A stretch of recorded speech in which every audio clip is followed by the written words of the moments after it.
I'm Reverend Cindy Grimes, and then we have some first-time visitors here. And my title is Senior Minister, but the truth is I'm the only minister here. And I was gone last week. I missed all of you, but I was in Boston with wonderful friends. Some of you know some of those faces because they've been here before. My dear friends, Reverend Ed Tansey and George Stewart, were ordained last weekend. And so I went to Boston to be part of that ceremony, and I sang that song. Yeah, so I was prepped, I was ready for that. And I was all ready to sing amazing things. I think I told you that. Like, I'm singing this, I'm getting ready for the weekend. And then I sent the music to George, and he said, you're doing Holy Now. Oh, okay. And that song, because it touches me in a really deep way, I was a little nervous about singing it. And then my buddy Ed and we have this thing that when he starts crying, I start crying, or I start crying, and he starts crying, and we look at each other, we get all welled up. And it happened during the ceremony while I was singing, and I could see it, and I came right back into the zone, that moment of everything's a miracle, and I'm here to be that channel. And it was just a beautiful experience. And so the other tall, nice-looking gentleman that's got his arm around me, don't worry, honey, he's gay. That's David Alt. It's David Alt. And he is such a love. I don't know if you all have heard of him or met him, but David Alt, what an amazing, amazing gentleman. I can't wait to bring him here so that you all can meet him. But just fell head over heels in love with him. But again, you don't have to worry about it. Amazing. So it was a wonderful time. And the other thing that was just so great about it, you know how you don't see people for a while? Maybe you don't see them for 6 months or a year or longer than that. So it was an opportunity for a bunch of us to come together that went through ministerial school, and like I know their dark, dirty secrets, and they know mine, and I've seen them through their dramas and their traumas, and to see them stand in their place and own their power and be the ministers, that they came here to be, was just amazing. And some of them, one in particular, has been going through a really, really horrific time, the violent death of her granddaughter. And to see her manage that and handle that in a way that I've never seen anyone else do. And I've been around a lot of people in grief. And that was extraordinary. But to me, again, it's a testament of what we do, of the work that we do, of the tools that we give one another to navigate life, especially when things are difficult. So it was just a great time, and I missed you all greatly. I always wish I could take you all with me when I go out of town like that, but it's also trip somewhere one day. Well, I'll do a group trip, yes, but there's no place like home either. We know that too, right? Boston and Ocala, way different, way different. So anyway, it's always good to be home. My friend Rodney was the one doing all the driving, and he had his GPS set so that we wouldn't hit any toll roads. So it took us through all these little back roads in Boston that were dirty, and you avoid one pothole and land in another one. And whatever money he saved not renting a car, he's going to end up spending on car repairs. But anyway, there's no place like home. No place like home. So today, what do we hear about? Do y'all know today is Membership Sunday? Yes, we've been announcing it for a little while, Membership Sunday. So we're going to just kind of go back to the basics, who we are, what we're about. And our vision, which Shanna read this morning for us, is that we are a model center for spiritual living, as evidenced by the transformational impact we have on our spiritual community, the CSL organization, and the community at large. So let's break that down. We're a model center for spiritual living. Right? That's our vision. That people are going to be looking to us to see how it's done. Right? How are we navigating and how are we moving into this next evolution of church, of spiritual community? What does that look like? We don't have to do it the way it's been done in the past. Right? We're now knowing that we need to do it in another way. There's so many people that tell me, I would love to be there every Sunday, but that's the only day that I get to sleep in. So they don't make it. How do we reach folks like that? How do we go beyond the walls, the four walls of this sanctuary, and get out there and let people know that we exist? Right? This place has been here 35 years. 35 years the center has been here. You would think we'd be busting at the seams, right? So we need to let people know that we're here. And so we're going to be visioning that as we go forward. How do we get this message out there to the people that are looking for it and want to hear it? Right? How many of you are looking for something? Right? We're shocked to find out, oh my gosh, places like this exist. Right? So we're a model center for spiritual living. As evidence, we know we're a model because of the transformational impact we have on the people right in here, the people that are watching, the people in the larger community, in the CSL organization, and in the community at large. That's our measuring stick. Are we making a difference? Like the friends that I was with in Boston, that I could see it, I could feel it, everyone around them sees it. I mean, one of my buddies there has lost half his body weight so that his physical appearance is now matched up to the incredible transformation that's happened inside of him. Right? This is what is possible. This is why we exist, our vision. Our mission is to empower individuals to awaken to that power and presence that lies within and all around them, so that they may live their best lives. Now that's a paradigm shift for a lot of people, isn't it? For people to recognize the power and presence that lies within and all around them. Not sky God somewhere else, right? But right here, right now, in the seat where you sit, is Spirit expressing as you. That's an incredible message when people hear it and really get it for the first time. Don't you think? Worth sharing? Yeah, so that's what we're here for. This is what we're about. So that people can live their best lives. So that each one of you can live and why you came, your reason for being, that you can be and live your purpose. That's what we're here for, to support one another in that endeavor. I can't think of anything greater than that. So then why do we need spiritual community? Well, it kind of speaks to that. I mean, y'all can sit at home. Any one of you can sit at home and put on Super Soul Sunday or some other great YouTube talk or something like that and get a great message. All of us can do that. Right? I could do that. I don't have to be up here. I mean, I could maybe, we could do videos. And I wouldn't have to get up in the morning, take all this time to plan, like all of this stuff. But no, because I think spiritual community is important. I think it's important. And I'm going to tell you why I think it's important. This is Parker Palmer. He is an educator, an author, a spiritual activist. He's a Quaker. Have anybody heard of him? Parker J. Palmer? If you're in education, you've probably heard of him. Or if you've been in this movement for a little while, you've heard of him. And this is a quote from him. "Solitude is essential to personal integration. There are places in the landscapes of our lives where no one can accompany us." Right? That's the spiritual journey. That's what we think of as a spiritual journey. I can't eat for you. I can't sleep for you, right? No one can do that for us. There are things that we have to experience and do for ourselves that are singular and solitary. Your time in the silence, right? Your time doing your own spiritual work. No one else can do that for you, and it is only yours to do. And it is for you to do in quiet, right? In solitude.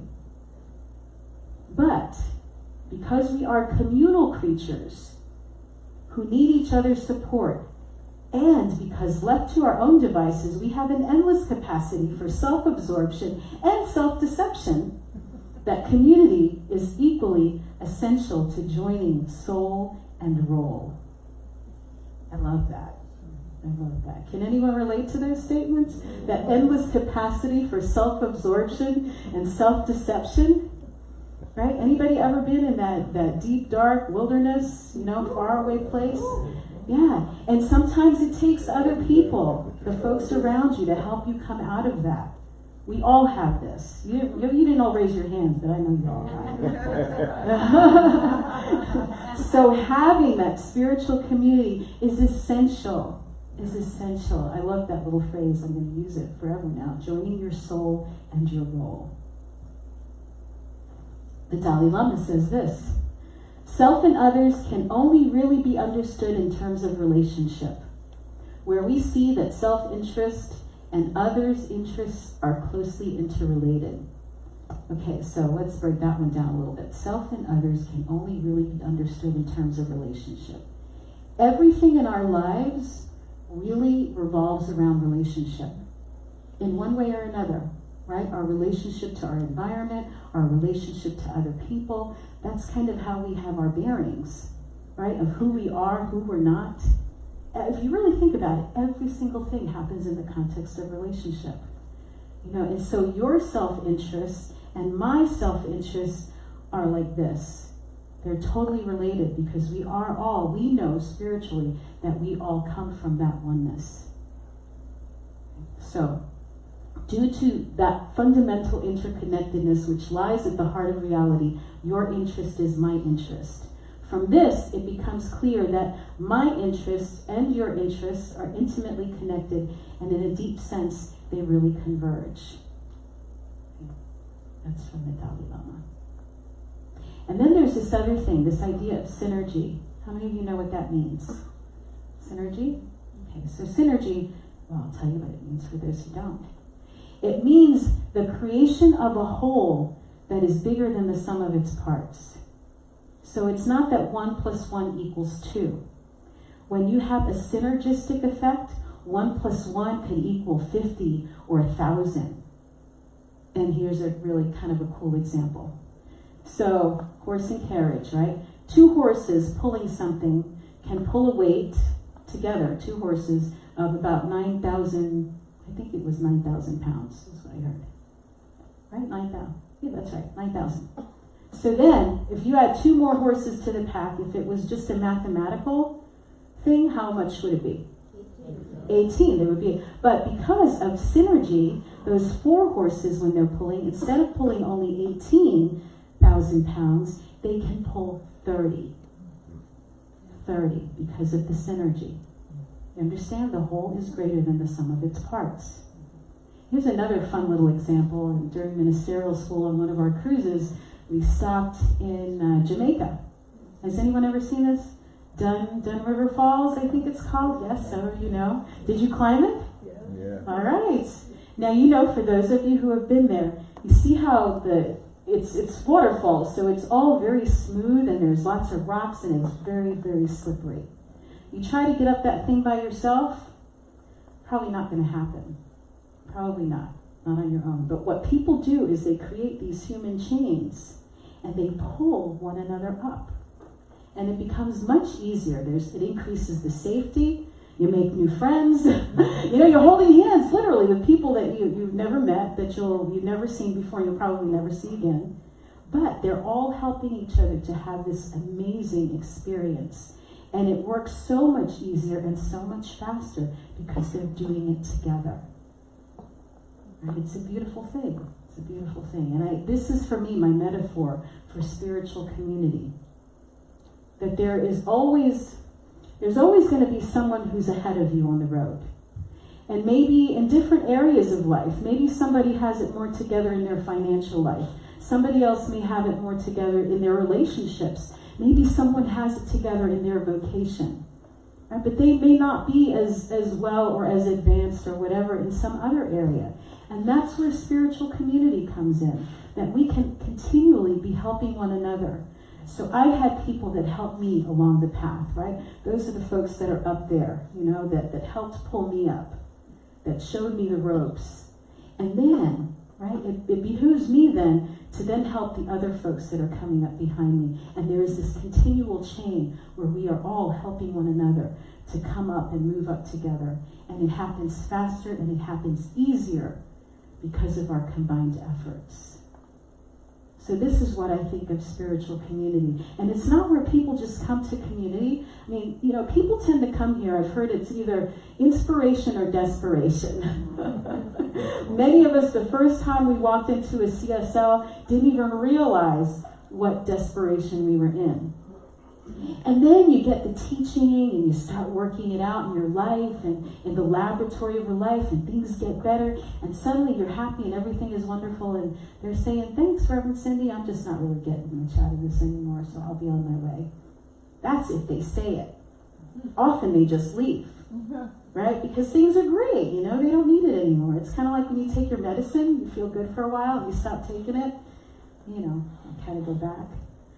So sometimes that happens for people, but not always. But anyway, what I envision for this community is that it is someplace that we keep coming back to. That it's not about what you get out of being here, right? It's not like it's the Cindy show, I'm going to entertain you. It's what do you do with what you're learning and how your life is changing, and how are you paying that forward? Right? How are you making a life in the difference of others? For those folks who leave us, I'm not getting anything out of this anymore. I say, well, would you like to teach a class? What do you think about volunteering in this area or that area, or doing something? And sometimes they bite, a lot of times they don't. But we know that everything is in divine right order. Right? And I know that the people that stay and the people that are here to grow this are here because that's part of their journey and their purpose.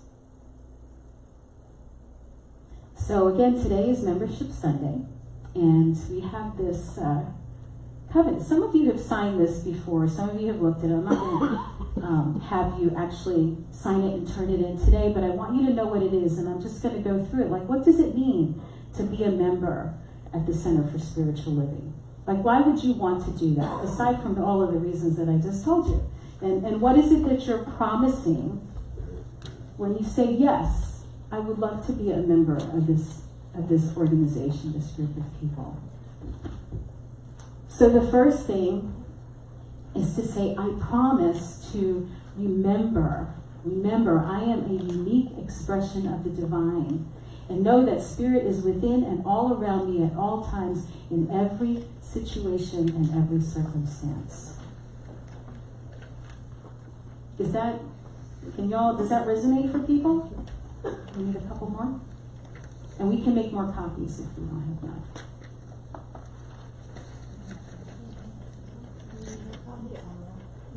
We need a few more copies. All right. And it's all up here anyway.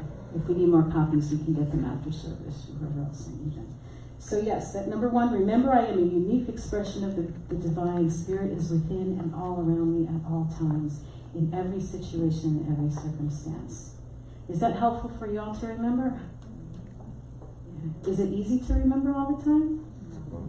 Not so much. Another good reason to have spiritual community.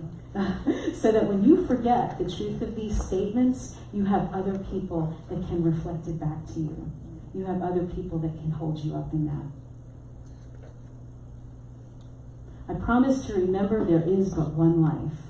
That life is God's life. That life is the life of all. Not just my friends, not just my family, not just the people that look like me or believe like I do. God's life is the life of all. And we're really called to live that. Live that. Therefore, I treat myself and others with love, respect, and kindness. It's really just kind of the golden rule. And shouldn't we all be doing that anyway? Right? Treat people the way we want to be treated. Yeah, so that's one of the things that we promise to do as a member of this community. I promise to develop a spiritual practice that includes meditation, prayer, spiritual study, regular attendance, tithing, and service. Again, all of these are things that I would say, I don't like to say should, but that you could be doing. And if you were doing all of these things on a regular basis, if you had a daily spiritual practice of centering, meditation, of just getting into silence every day, right? Of going through your day, releasing what doesn't serve you, giving thanks.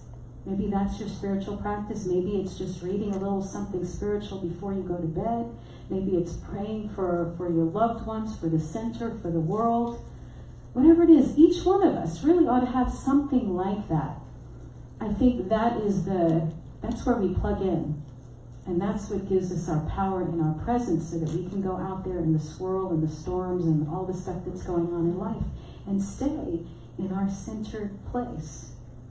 You know, we talk about, remember that the eye in the center of the storm, that place of calm, while everything else is swirling around you, you can be that place of calm if you have spiritual practice.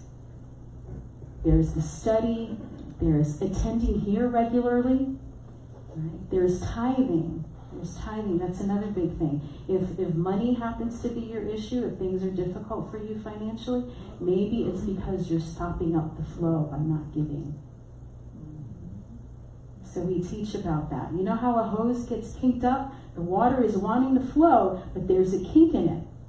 Sometimes the kink is our own thought patterns, our own beliefs, or our own holding back because of fear. Right? The fear of well, I'm not going to have enough. But when we truly believe, when we live in that faith, you know that there is a flow and it's a constant flow. And if the flow is not happening in your life, then take a look at what you're doing, what you're not giving back. And then there's service. You know, there's offering your time and your talents to your larger community. And whether you're giving it here, that doesn't matter, as long as you're giving something, someplace of your time and yourself. We need to do this. Each and every one of us needs to keep the flow going, right? To be in the flow of life. I promise to be a welcoming presence and host to all who attend and visit Center for Spiritual Living Ocala, my spiritual home. Now, y'all might not realize this, but I kind of straddle. I'm in the middle of that introvert, extrovert. Can anyone else relate? I'm like right in the middle. I'm kind of half introvert. I'm kind of half extrovert. You know, I'm not the life of the party. I'm not one of those people that's all out there. But in this place, this for me is an extension of my home. And when people come to my home, I want them to feel welcome. So even before I ever stepped on this stage, because this has been my spiritual home, this is where I found this teaching, was right here back in 2003, 2004. And I would like to sit in the back and be in my own little corner and don't look at me, don't talk to me, I don't want to engage. I didn't even sing for how long, Shanna? Yeah. You know, and that was something that I could do that I didn't even do for years. I was like 40 years old before I started singing again. And that was because of the support that I got here in the center. Right? So anyway, back to, this is my spiritual home. And I hope that all of you feel like it's your home. And that we welcome people, newcomers and people from the community, even if they only come once, but always, you know, look at this place as our home and have people want to feel like they're at home and they're here. And that is part of all of our responsibility to do that. I promise to continue my spiritual growth and development by participating in classes and workshops offered at CSL Ocala. Now, we offer lots of workshops. We offer lots of different classes. There's all kinds of things going on here throughout the week and special events. And like I said, I'm putting David Alt on our calendar for November. We've got lots of great guest speakers that are coming. You know, I know everybody loves when I'm here on stage, but I'm really, really working to get some quality, excellent people coming here and speaking so that you hear other voices and your understanding of new thought, of this teaching continues to expand. And you realize that it's not just this little place here in Ocala. You know, there are centers for spiritual living all over the world, all over the world. We are part of a much larger movement, much, much larger movement. And if you add new thought in general to that, add divine science and add the unity, folks, we're huge. We're huge. Patricia's going to be speaking here next week, right? The week after that, we've got Reverend Jim Rosemergy, who I heard about way back when I first heard of New Thought in 1995 or something like that. You know, that he was writing for the Unity magazine. So I'm excited about that. Thank you, Patricia, for organizing that. Right? So I see us as kind of a mecca in the Southeast, right? That people will be coming here to get their spiritual fix. Maybe we're the ones that they're watching online instead of Super Soul Sunday. Who knows? Right? Why not? Why not? The next thing I promise to support the Center for Spiritual Living with my time, talent, and financial treasure so that CSL Ocala can continue to support me and others on our spiritual path. Right? Now, we all come from different backgrounds. I know I came from the Catholic Church. People would throw $1 in the basket. Well, when you have several thousand people tossing $1 in the basket, that might work. I don't know. Here it's a little different. Here it's a little different. We do, thank God, we own this building, so our overhead isn't tremendous, but we still have bills we have to pay. Right? We've got electric bills, we've got a minister we got to pay. We have all this outreach and all these wonderful things we want to do. We would love to market. I'd love to be able to put things out in the newspaper and in the magazines to let people know we're here. We don't have the budget for that at the moment. We don't have it yet. Right? These are things I'm speaking and sharing with you all so you can hold that same vision. It's on its way. It's on its way. It's on its way, yes. So yeah, support the center. Support the center. Support the place where you're spiritually fed. And if you're not feeling spiritually fed here, let's have a conversation. What can we do? How can we draw you in more so you can be a part of that message? There are people that can touch other people's lives in ways that I can't. Everybody that gets up here has their own unique way of delivering this message. Everyone. And there are some people that are going to connect with Cheryl and her heart, and other people are going to connect with Mark and his understanding, and some are going to connect with me. Right? But let's be a community and try to bring as much diversity as we can into this place so that each one of us gets what we came here for. Right? That spiritual growth and understanding so we can live our best lives. I promise to practice being the presence of peace I want to experience in the world, knowing that transformation begins with me. It all starts with each and every one of us individually. All right, we're all looking. There's a whole lot of crazy going on. Like, somebody ought to fix that. Right? How many of us are thinking that? Like, somebody needs to step up and do something. What if that somebody is you? In fact, I'm telling you that somebody is you. It is you. What you're seeing in your world, this ought to be done, that ought to be, people should be nicer to each other, people should be kinder. Well, maybe you could be kinder. Maybe you think you're as kind as you can be. No? My husband called me out on one last night. Didn't feel good. But I knew, I saw one of those memes and I was like, it grabbed me, it hooked me. And he said, "Is that any better than what they're saying about this one?" Okay. No, it's not. And I'm still going to get up tomorrow and preach, so there.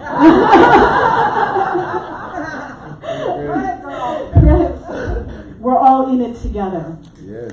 We are all in it together, right?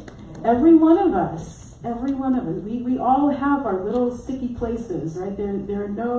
We are all divine beings, yes, and that we are all expressions of the divine, but we are here in human form.